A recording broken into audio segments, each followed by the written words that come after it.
नमस्कार, 20 मिनट में 20 खबरें देख रहे हैं आप। मैं हूं आपके साथ मनीष शर्मा। हम अगले 20 मिनट में आपको देश और दुनिया की 20 ऐसी खबरें बताने वाले हैं जो इस वक्त न केवल सुर्खियों में है बल्कि दिलचस्प और अहम भी है। तो चलिए शुरू करते हैं 20 मिनट में 20 खबरों का ये सिलसिला। और सबसे पहले देखते हैं राजस्थान की कौन कौन सी खबर इस वक्त अहम है।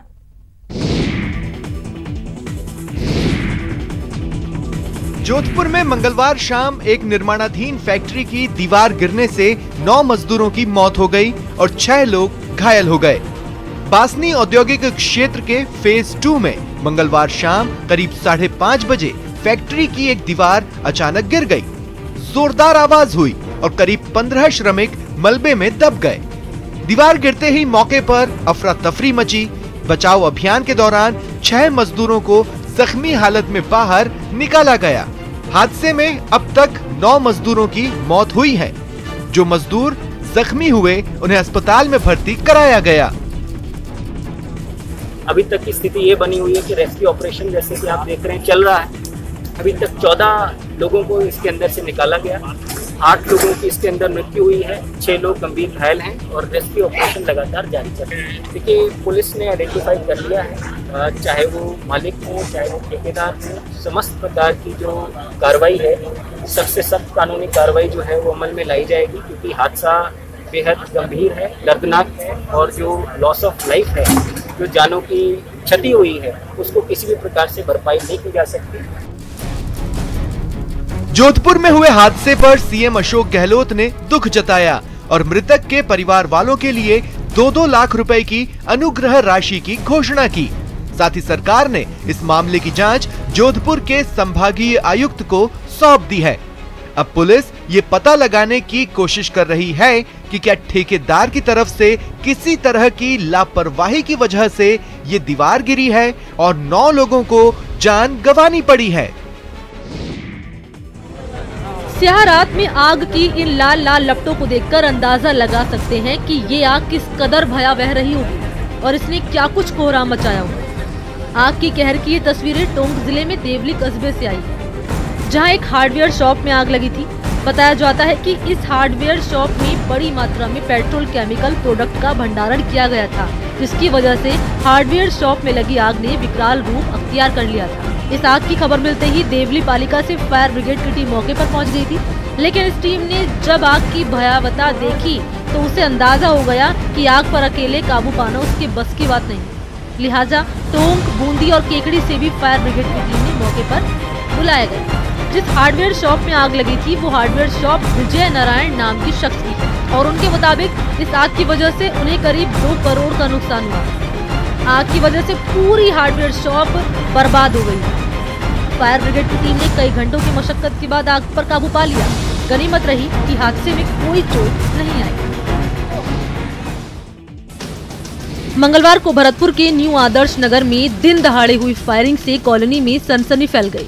फायरिंग के दौरान एक गोली घर के मेन गेट से होते हुए 30 फुट तक अंदर दूसरे गेट तक पहुंच गई।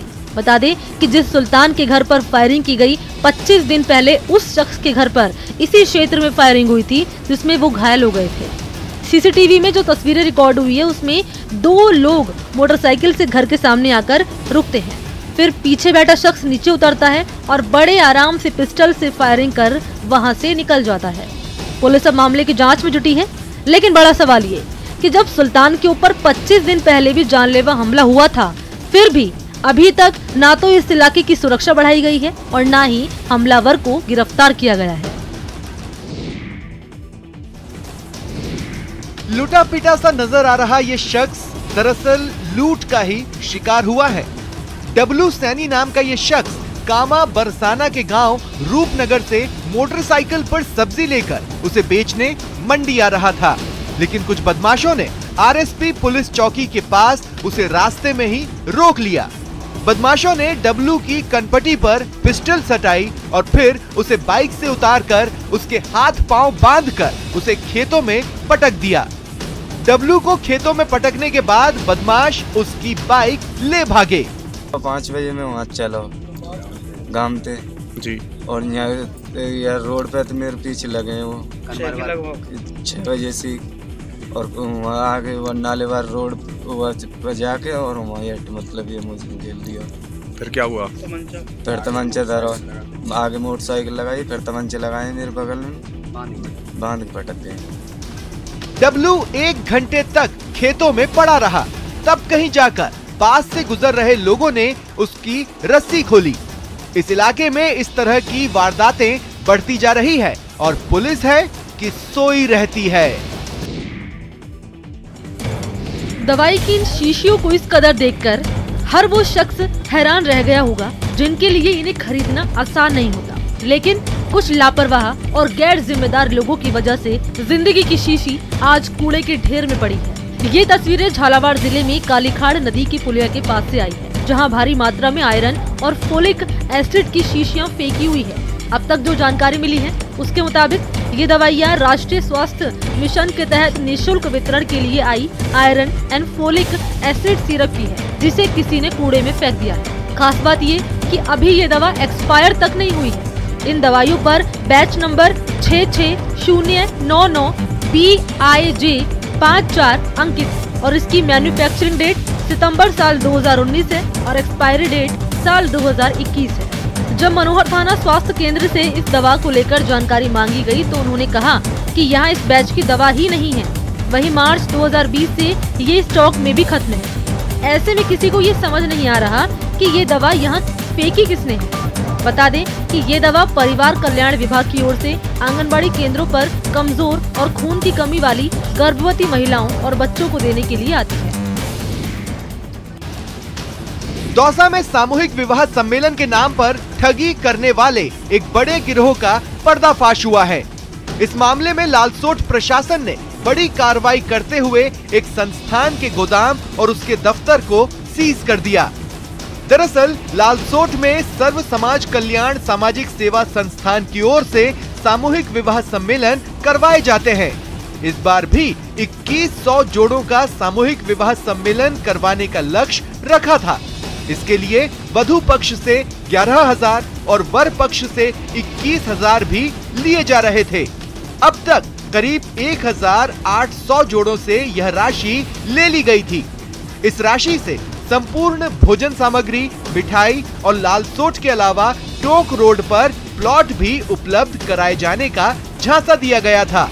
लेकिन कई लोगों ने इसकी ओर से दी गई सामान की क्वालिटी पर जब सवाल उठाए तो इसकी जांच की गई, जिसमें घटिया क्वालिटी और घोटाले की बात सामने आई।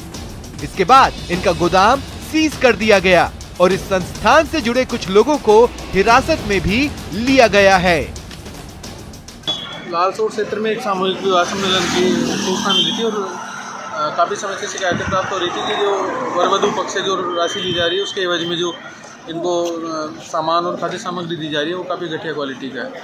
और उन्हीं शिकायतों के आधार पर आज हमने पूरी टीम के साथ में इनके गोदाम और ऑफिस की जांच की और जांच के बाद में स्थिति ऐसे संतोषजनक पाई गई है। इनके खाद्य सामग्री का स्तर भी काफ़ी बेकार है।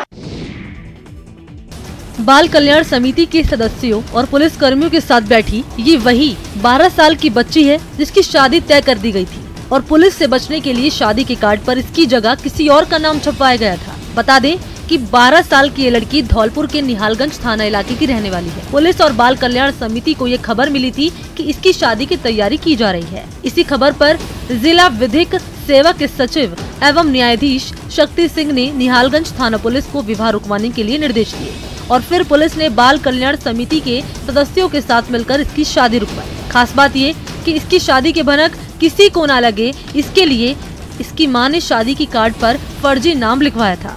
लेकिन इस लड़की की सहेलियों ने हिम्मत की और फिर इसकी शादी रुक पाई। सूचना की गोपनीय जानकारी की गई और लड़की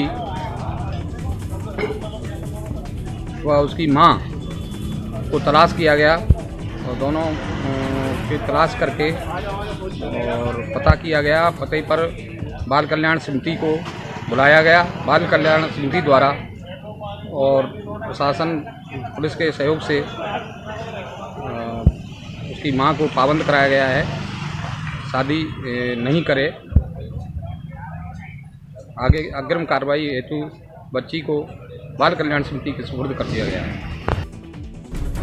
कोटा रेंज के डीआईजी रविदत्त गौड़ ने उस लाठीचार्ज मामले की जांच करने की बात कही है जिसमें 10 से ज्यादा कांग्रेसी नेता और कार्यकर्ता जख्मी हुए थे। आपको बता दें, कोटा दक्षिण नगर निगम महापौर चुनाव के लिए हो रहे मतदान के दौरान मंगलवार को पुलिस ने जमकर लाठियां भांजी। पुलिस ने ये लाठीचार्ज कांग्रेसी नेता कार्यकर्ता की ओर से किए जा रहे हंगामे को रोकने के लिए किया। इस लाठीचार्ज में 10 से ज्यादा कांग्रेसी नेता और कार्यकर्ता जख्मी हुए हैं। अब इस मामले में कोटा रेंज के डीआईजी रविदत्त गौड़ ने कोटा शहर जिला पुलिस अधीक्षक गौरव यादव, कोटा शहर जिला अतिरिक्त पुलिस अधीक्षक प्रवीण जैन से लाठीचार्ज मामले में रिपोर्ट ली है। अधिकारियों से जानकारी ले रहा हूँ कि किन परिस्थितियों में लाठीचार्ज हुआ, क्यों लाठीचार्ज करना पड़ा, और पूरी इनसे फीडबैक लेने के बाद ही बता पाऊंगा कि किसकी क्या गलती है। कांग्रेस का आरोप है कि बस को अंदर भेज दिया, जो बाकी बसें आई थी वो उनको रोक दिया गया था। वही सब मैं जानकारी ले रहा हूँ एसपी साहब से और एडिशनल एसपी से, वही मैं जानकारी ले रहा हूँ कि एग्जैक्टली क्या परिस्थितियाँ बनी थी जो इनकी बस थोड़ी आगे आई, उनकी बस पीछे रुक गई, लाठीचार्ज क्यों हुआ, ये सारी बात। कुछ ऐसी ही तस्वीरों से हर साल इस मौसम में पुष्कर आबाद हुआ करता था। देसी विदेशी सैलानियों का तांता लगा करता था, लेकिन इस बार पुष्कर में सन्नाटा पसरा रहेगा। दरअसल पशुपालन विभाग ने अजमेर के पुष्कर में आयोजित होने वाले सालाना श्री पुष्कर मेला 2020 को निरस्त कर दिया। इस मेले का आयोजन 16 नवंबर से 2 दिसंबर तक होना था। पशुपालन विभाग के आदेश के मुताबिक पशु मेले के सभी आयोजनों पर तत्काल प्रभाव से प्रतिबंध लगा दिया गया है।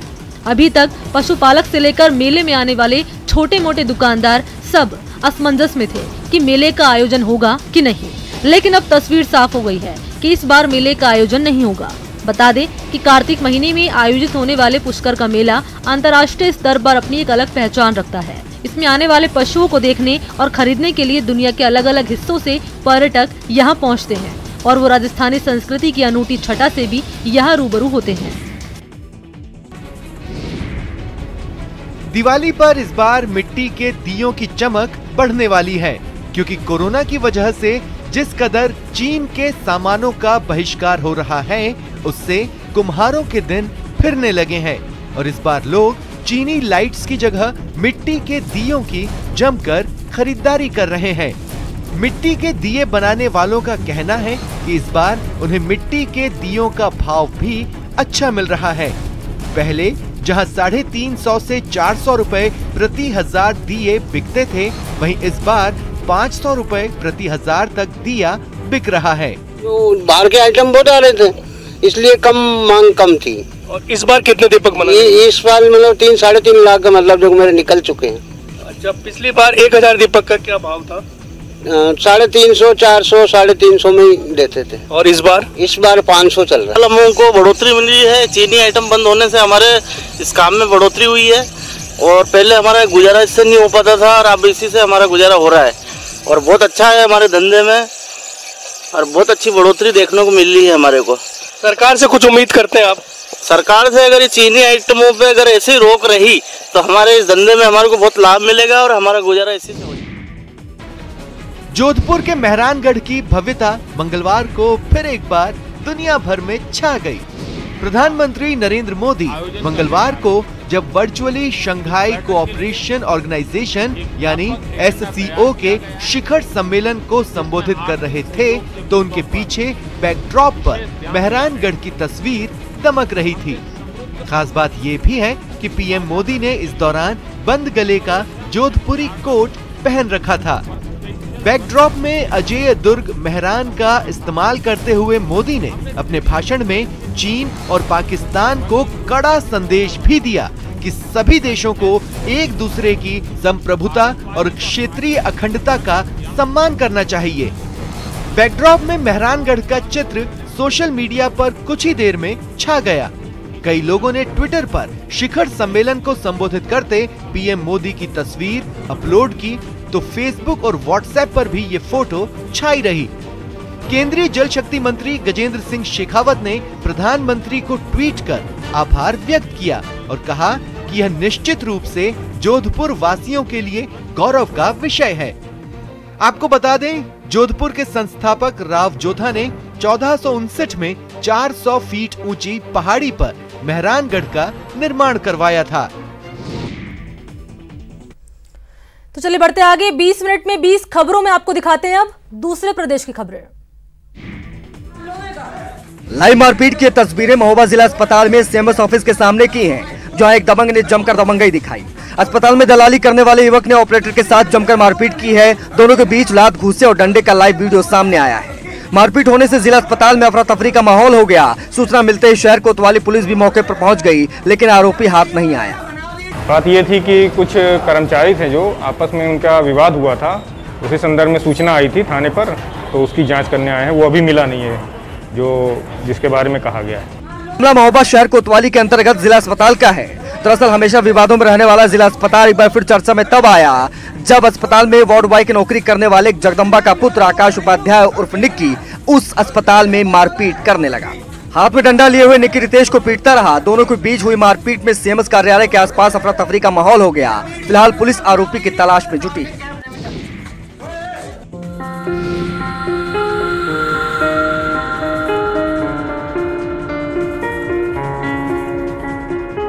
इलाज के लिए लखनऊ के अस्पताल में पहुंची इस मासूम लड़की के लिए बाराबंकी के एसपी सबसे बड़े मददगार बने हैं।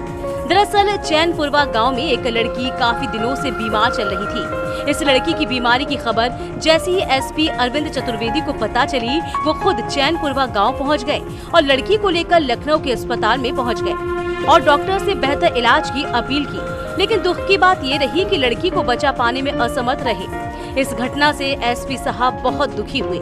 लड़की की मदद के लिए एसपी के प्रयास की चौतरफा तारीफ हो रही है।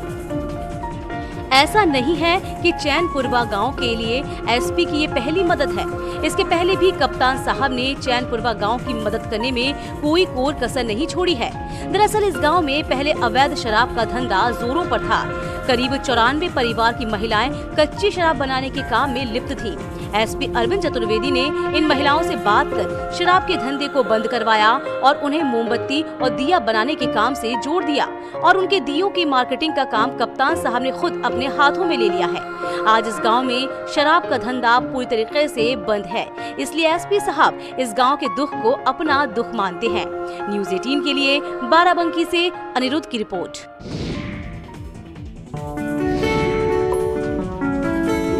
न्यू आगरा थाने में 10 महीने के बच्चे को लेकर ड्यूटी कर रही महिला सिपाही पूनम महिला शक्ति की मजबूत मिसाल है। उनका 10 महीने का बेटा पूरे थाने का दुलारा है। मूल रूप से अलीगढ़ की रहने वाली पूनम हर दिन ड्यूटी करने अपने बच्चे के साथ आती है। आयुष को कुछ खिलौने पकड़ा दिए जाते हैं और वो खेलता है। पूनम अपनी वर्दी का फर्ज निभाने में जुट जाती है। मिशन शक्ति में उनकी ड्यूटी लगाई गई है। फरियादियों की शिकायतें रजिस्टर में नोट करती हैं, फिर शिकायतकर्ता को संबंधित अधिकारी के पास भेजती हैं। पूनम का कहना है कि उनके बच्चे को थाने के पुलिसकर्मियों के साथ यहाँ आने वाले लोग भी बहुत प्यार करते हैं।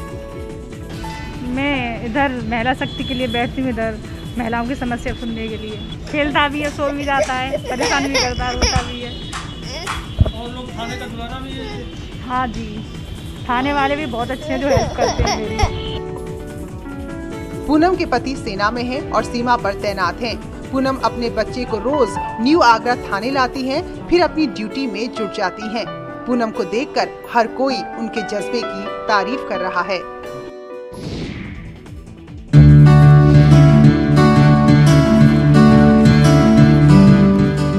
दीपावली के समय में आपने तरह तरह के दीप और प्रतिमा तो देखी ही होंगी, लेकिन इस तरह के दिए, स्वास्तिक और मूर्तियाँ कम ही नजर आती हैं। ये सारा सामान इसलिए खास हो गया है क्योंकि इसके पीछे एक संदेश छिपा है और वो संदेश है स्वदेशी का, गौवंश संरक्षण का। दीपावली को देखते हुए फिरोजाबाद में राष्ट्रीय स्वयंसेवक संघ के गौ सेवा विभाग ने सराहनीय पहल की है। यहाँ कार्यकर्ता गाय के गोबर और गौमूत्र से कई तरह के दीप और माला बना रहे हैं। इतना ही नहीं, वो भगवान गणेश और लक्ष्मी की मूर्तियाँ भी बना रहे हैं। इनका मानना है कि देसी गाय के गोबर में साक्षात लक्ष्मी जी और गौमूत्र में धर्मंतरी जी का वास होता है। इन्होंने लोगों से आग्रह किया है कि इस दीपावली अपने घर में गौमाता के गोबर से निर्मित दीप और दूसरे सामान का इस्तेमाल करें और गौमाता के संरक्षण में अपना योगदान दें। प्रधानमंत्री भी वोकल फॉर लोकल पर खास जोर दे रहे हैं। देश का पैसा बाहर ना जाए, इसके लिए ये जरूरी भी है। अगर हम चाइनीज लाइट से अपना घर आंगन जगमग करते हैं तो हमारी अर्थव्यवस्था चीन रूपी ड्रैगन के चंगुल में फंसती चली जाएगी। न्यूज़ 18 के लिए फिरोजाबाद से देवेंद्र चौहान की रिपोर्ट। तो चलिए 20 मिनट में 20 खबरों में आपको दिखाते हैं अब कुछ अंतर्राष्ट्रीय खबरें। लंदन से एक चौंका देने वाली तस्वीर सामने आई, जिसमें एक अस्पताल में स्वास्थ्यकर्मी मरीज को बेरहमी से पीटता दिखा। मरीज वहां रीढ़ की हड्डी के इलाज के लिए पहुंचा था, लेकिन किसी बात पर दोनों के बीच विवाद इतना बढ़ गया कि उस अस्पताल में काम करने वाले स्वास्थ्यकर्मी ने मरीज को जमीन पर गिराकर खूब पीटा, जिसका वीडियो भी सामने आया, जिसमें साफ दिखा कि बहसबाजी के बीच आरोपी स्वास्थ्यकर्मी ने मरीज को पकड़ लिया और उसे लगातार कई घूंसे मारकर झटके से फर्श पर गिरा दिया। इतने पर भी जब उसका मन नहीं भरा तो उसने फर्श पर गिरे मरीज को जोर से लात मारी, जबकि वहां मौजूद दूसरे लोग उससे मारपीट बंद करने की अपील करते सुनाई दिए। इतनी मारपीट के बाद भी मरीज उठा और उस स्वास्थ्यकर्मी पर सवाल उठाते हुए उसे उसका फर्ज याद दिलाया। इससे पहले वो मरीज भी स्वास्थ्यकर्मी से भिड़ता नजर आया, जिसके बाद दोनों के बीच धक्का मुक्की शुरू हो गई। यूक्रेन से दिल दहला देने वाली एक तस्वीर सामने आई। इसमें एक तेज रफ्तार कार ने 3 लोगों को जोरदार टक्कर मार दी। जिस वक्त ये हादसा हुआ उस वक्त ये लोग सड़क के दूसरी ओर जाने के लिए वहां खड़े थे। तभी एक कार इतनी तेज रफ्तार में वहां से उन्हें टक्कर मारते हुए गुजरी कि वो तीनों वहीं गिर गए, जो कि सामने आए वीडियो में साफ नजर आ रहा है। इससे पहले ये लोग डिवाइडर पर खड़े होकर सड़क क्रॉस करने का इंतजार करते दिखे। तभी अचानक ये हादसा हो गया और उन्हें संभलने तक का मौका नहीं मिला। बताया गया कि इस हादसे में जख्मी हुई महिला कोमा में चली गई। बच्चे के दोनों पैरों की हड्डियां टूट गई, जबकि उस परिवार का तीसरा सदस्य बुरी तरह जख्मी हो गया। हालांकि बाद में पुलिस ने आरोपी कार ड्राइवर को पकड़ लिया। उत्तर अफ्रीकी देश अल्जीरिया के जंगलों में भीषण आग लग गई, जिसकी चपेट में आकर 2 लोगों की मौत हो गई। कुछ दिन पहले भड़की ये आग अल्जीरिया के 10 प्रांतों में फैल चुकी है और वहां के जंगल लपटों में धधक रहे हैं। वहां से ऐसी कई दिल दहला देने वाली तस्वीरें आई, जिनमें हरे भरे जंगल लपटों और धुएं में घिरे नजर आए। एक तस्वीर में तो ये आग सड़क और रिहायशी इलाकों तक बढ़ती दिखी। अल्जीरिया के शहर टिपाजा में आग की चपेट में आकर 2 लोगों की मौत भी हो गई। लपटों की वजह से वहां रात के वक्त भी तेज रोशनी उठती दिखी। आग बुझाने के लिए फायर ब्रिगेड की कई टीमें अपनी पूरी ताकत झोंकती नजर आईं। बताया गया कि इस साल वहां के जंगलों में कई बार आग लगने की घटनाएं हुई, जिनमें करीब 1000 हेक्टेयर की जमीन जलकर बर्बाद हो गई। कोरोना के खतरे के बीच फ्रांस के लिसा बिद्रोलन में नाव रेस का आयोजन किया गया। समंदर में होने वाली ये रेस 4 साल में एक बार होती है, जिसमें इस बार 33 टीमों के खिलाड़ियों ने हिस्सा लिया, जो अपनी नावों को बीच समंदर में पूरी रफ्तार के साथ भगाते नजर आए। इस रेस में महिलाओं की टीमें भी शामिल हुई, जो दूसरी नावों को कड़ी टक्कर देती नजर आई। कई दिनों तक चलने वाली इस रेस में खिलाड़ियों को हजारों किलोमीटर का लंबा सफर तय करना पड़ता है। रेस में हिस्सा लेने वाले सभी खिलाड़ियों को पहले 8 दिन के लिए क्वारंटीन किया गया था और कोरोना रिपोर्ट नेगेटिव आने के बाद ही उन्हें रेस में भाग लेने दिया गया। थाईलैंड की राजधानी बैंकॉक में कोरोना के खतरे की वजह से एक कैफे में लोगों को खाना परोसने के लिए एक रोबोट काम पर लगा दिया गया। कोरोना काल में कैफे में कर्मचारी और ग्राहक एक दूसरे के संपर्क में ना आए, इसलिए यह आइडिया निकाला गया, जिस वजह से कैफे में वेटर नजर ही नहीं आए। उनकी जगह ये स्मार्ट रोबोट लोगों की खिदमत में लगा दिखा। अपनी ट्रे पर ऑर्डर लेकर ये रोबोट ग्राहकों की टेबल पर पहुंचा, वो भी बिना रास्ता भटके, बिना चीजों से टकराए। वेटर बने रोबोट को देखकर कुछ लोग तो उसकी तस्वीरें लेने लगे। रोबोट के ग्राहकों को खाना परोसने से रेस्टोरेंट कर्मचारियों और ग्राहकों का आमना सामना ही नहीं हुआ और कोरोना के फैलने की गुंजाइश भी कम हो गई। और फिर कैफे के लिए ये फायदे का सौदा भी है, क्योंकि रोबोट के वेटरों का काम संभालने से उसकी काफी बचत हो रही है।